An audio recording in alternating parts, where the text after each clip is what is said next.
Hi, my name is Danae. In this tutorial, I'm going to show you how to assemble a Fold&Sew quilt block.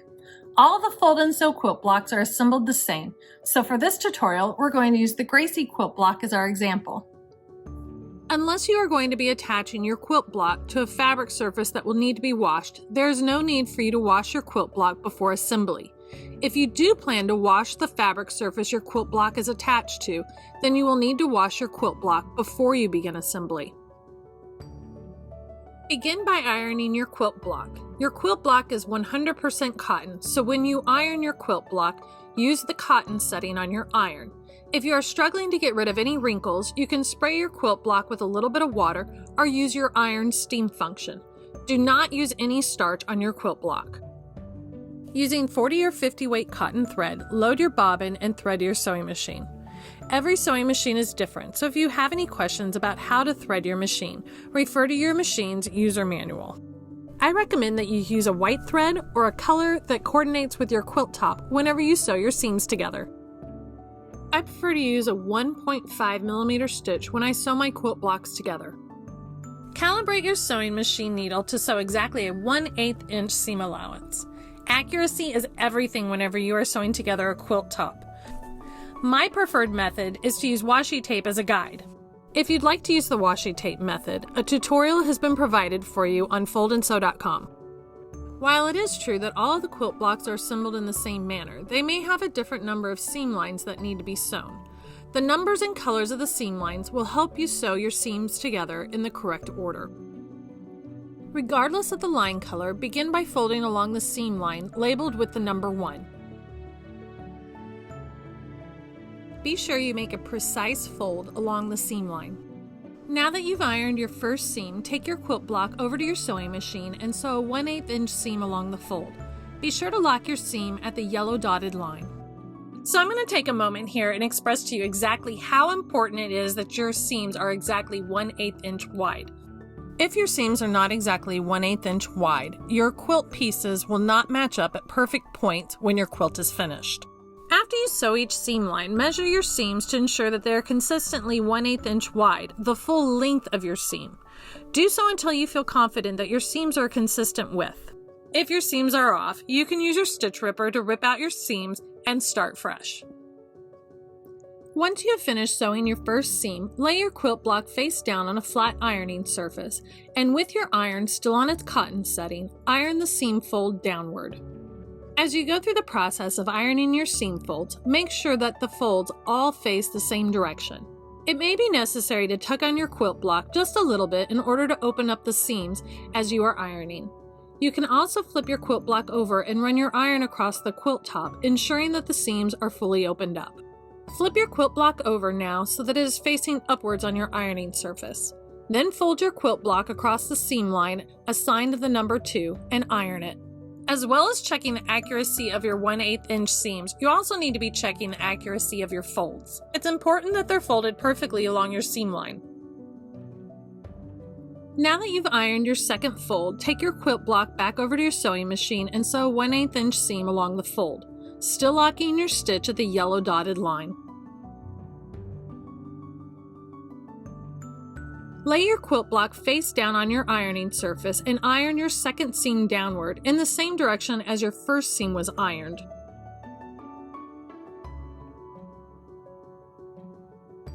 If your quilt block has 4 different colored seam lines, you will notice that as you sew your first color of seam lines together, that the green and blue seam lines will no longer match up.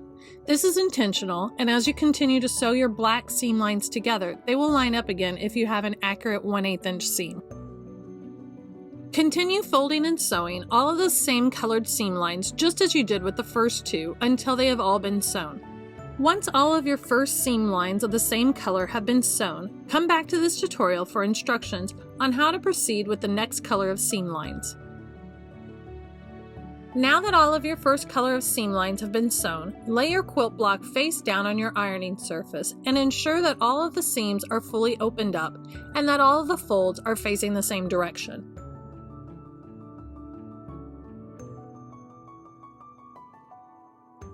With a pair of small scissors, clip a small triangle in the folds where the seam lines intersect. Be careful not to clip your stitches as they will unravel or you may wind up with a hole in your quilt block.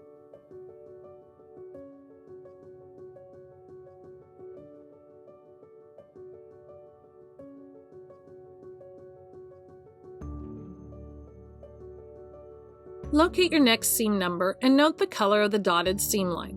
Fold on the dotted line and iron.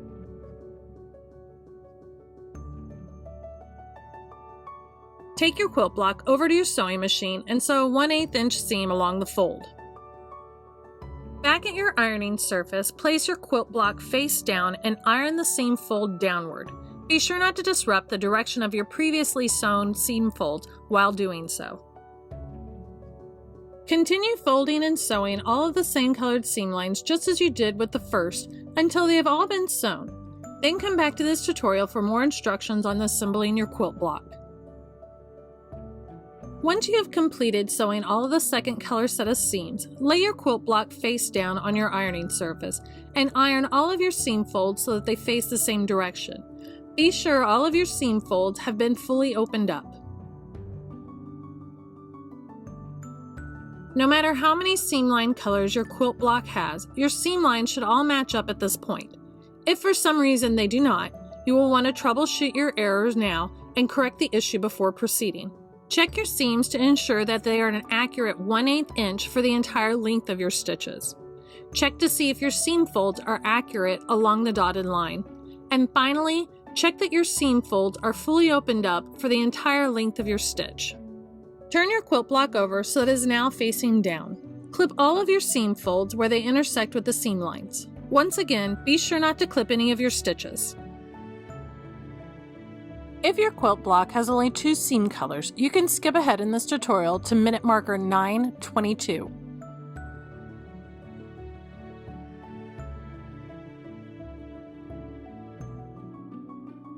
Now you will locate your next seam line number and note the color of the corresponding dotted seam lines. For some quilt blocks, there may be only one seam line of this color. Fold on the dotted line and iron.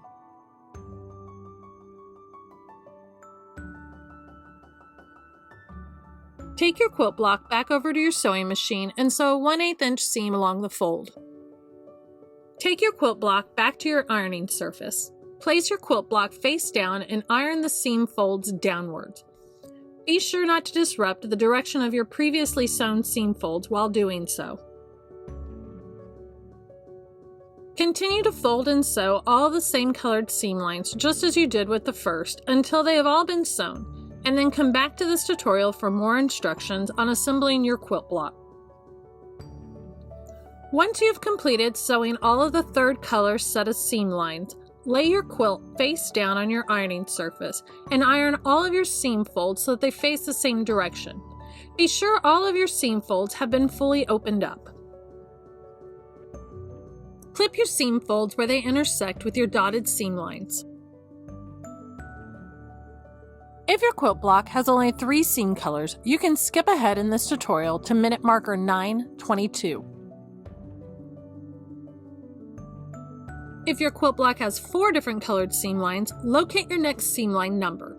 Follow along the dotted line and iron.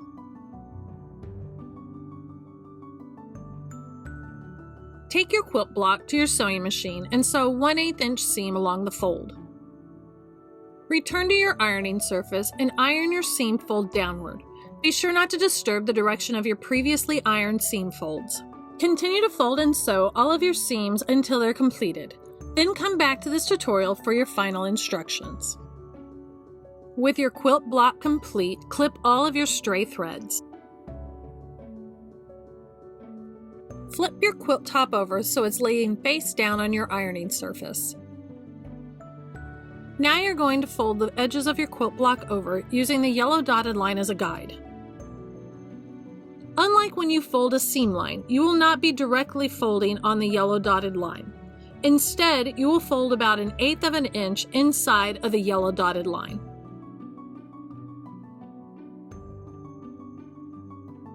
At the corners of your quilt block, fold your fabric about 1/8 of an inch from the yellow dotted line. Then flip the corner open and tuck the corner at a 90-degree angle. Fold the edge back down and iron. It helps to pin or clip the corner down so that it will hold its fold. Repeat this technique on all of the quilt block corners.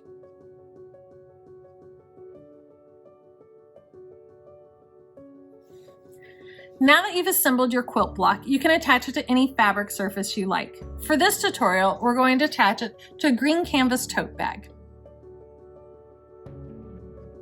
Begin by measuring and centering your quilt block onto the surface that you will be quilting it to.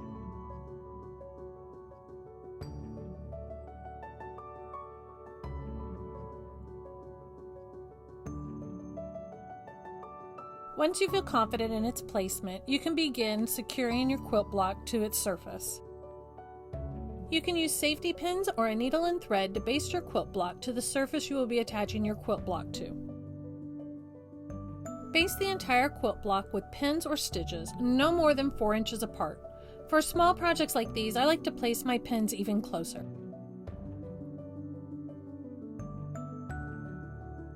Be sure to pin or stitch only the surface of the fabric that you would like quilted to your quilt block.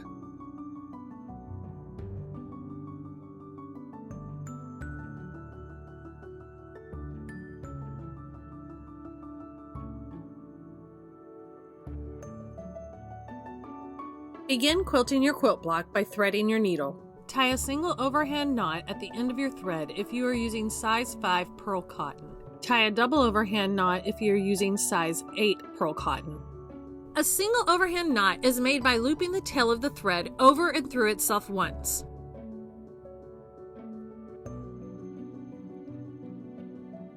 A double overhand knot is made by looping the tail of the thread over and through itself twice.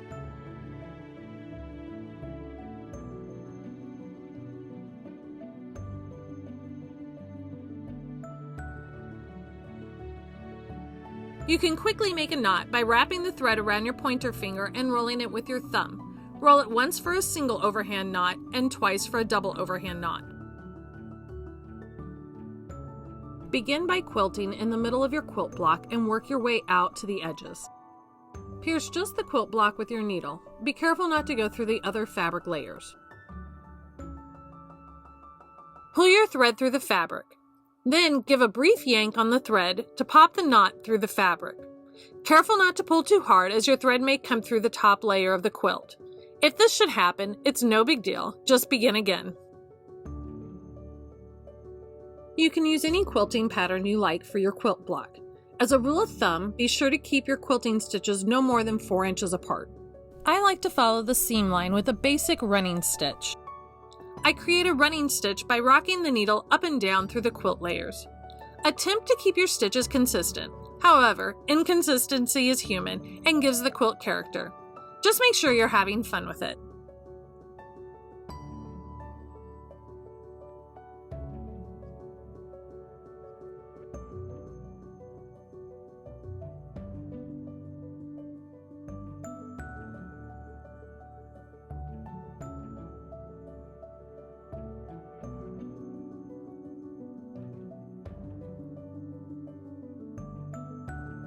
When you come to the end of your quilt block, tie a single overhand knot in the thread, not the thread between the quilt block and the fabric you are attaching it to.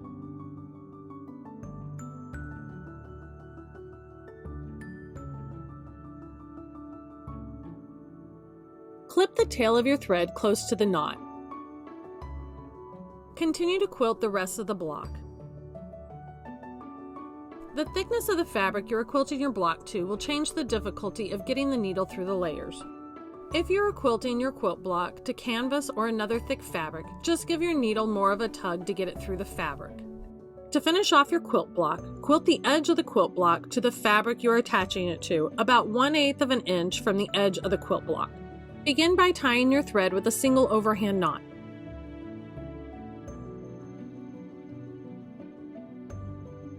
Continue quilting the edge of the quilt block until it's completed. Knot the thread when you return to the start, then clip the tail of the thread. Congratulations, your quilt block is completed. Thank you so much for watching this quilt block tutorial. For more tutorials, you can visit foldandsew.com.